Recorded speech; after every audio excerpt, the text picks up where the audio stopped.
بسم اللہ الرحمن الرحیم۔ السلام علیکم ورحمۃ اللہ وبرکاتہ۔ اللہ تعالیٰ نے سورہ لقمان میں حضرت حکیم لقمان رحمۃ اللہ علیہ کی ان قیمتی نصیحتوں کا ذکر فرمایا ہے جو انہوں نے اپنے بیٹے کو مخاطب کر کے فرمائی تھی۔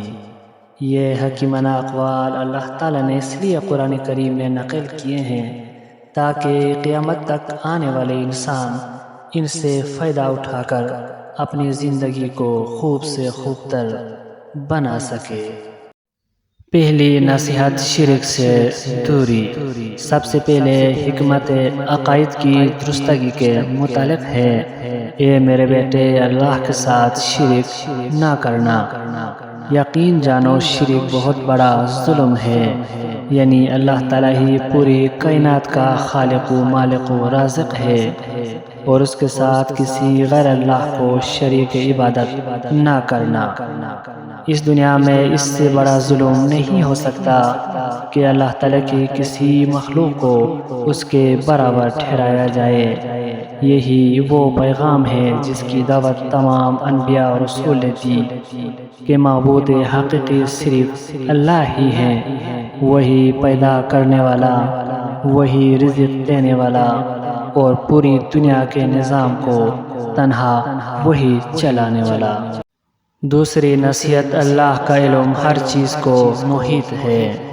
حکیم لقمان کی دوسری نصیحت اپنے بیٹے کو یہ تھی کہ اس کا یقین رکھا جائے کہ آسمان و زمین اور اس کے اندر جو کچھ ہے اس کا ایک ایک ذرہ سے اللہ جل شانہ اچھی طرح واقف ہے۔ کوئی چیز بھی اس سے مخفی نہیں ہے اور اس پر اس کی قدرت بھی کامل ہے۔ کوئی چیز کتنی بھی چھوٹی سی چھوٹی ہو جو عام نظروں میں نہ آ سکتی ہو، اس طرح کوئی چیز کتنی ہی دور دراز پر ہو، اسی طرح کوئی چیز کتنی ہی اندھیروں اور پردوں میں ہو، اللہ کے علم و نظر سے چھپ نہیں سکتی۔ اگر ہم نے کسی سے چھپ کر رشوت لی یا کسی شخص پر ظلم کیا یا کسی غریب کو ستایا یا کسی کا حق مارا تو ممکن ہے کہ دنیا والوں سے بچ جائے، لیکن اللہ تعالیٰ کی عدالت میں اندھیر نہیں، اور ہمیں اس کا ضرور حساب دینا ہوگا۔ تیسری نصیحت، نماز قائم کرنا۔ حکیم لقمان نے اپنے بیٹے کو نصیحت کرتے ہوئے یہ بھی فرمایا، بیٹا نماز قائم کرو۔ نماز ایمان کے بعد اسلام کا اہم ترین رکن ہے۔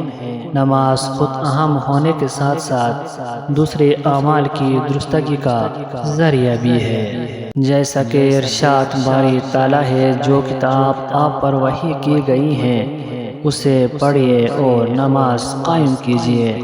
یقیناً نماز بے حیائی اور برائی سے روکتی ہے۔ نماز میں اللہ تعالیٰ نے یہ خاصیت و تاثیر رکھی ہے کہ وہ نمازی کو گناہوں اور برائیوں سے روکتی ہے۔ چوتھی نصیحت، اصلاح معاشرے کے لیے کوشش کرنا۔ حکیم لقمان اپنے بیٹے کو نصیحت کرتے ہوئے آگے فرماتے ہیں، اپنی ذات سے اللہ اور اس کے رسول کی اطاعت کے ساتھ ساتھ معاشرے کی اصلاح کی کوشش کرتے رہنا، یعنی اس بات کی فکر کرنا کہ سارے انسان اللہ کو مان کر زندگی گزارنے والے بن جائے۔ امر بالمعروف اور نہی عن المنکر، اچھائیوں کا حکم کرنا اور برائیوں سے روکنے کی ذمہ داری کو اللہ تعالیٰ نے قرآن کریم میں بار بار بیان کیا ہے۔ سورہ توبہ کی آیت نمبر 71 میں اللہ تعالیٰ نے بیان فرمایا ہے کہ ایمان والے مرد اور ایمان والی عورتیں ایک دوسرے کے معاون و مددگار ہیں۔ ان کے 4 اوصاف ہیں، اچھائیوں کا حکم کرتے ہیں، برائیوں سے روکتے ہیں، نماز قائم کرتے ہیں، زکوٰۃ ادا کرتے ہیں، اور اللہ اور اس کی رسول کی اطاعت کرتے ہیں۔ 5واں نصیحت حالات پر صبر کرنا۔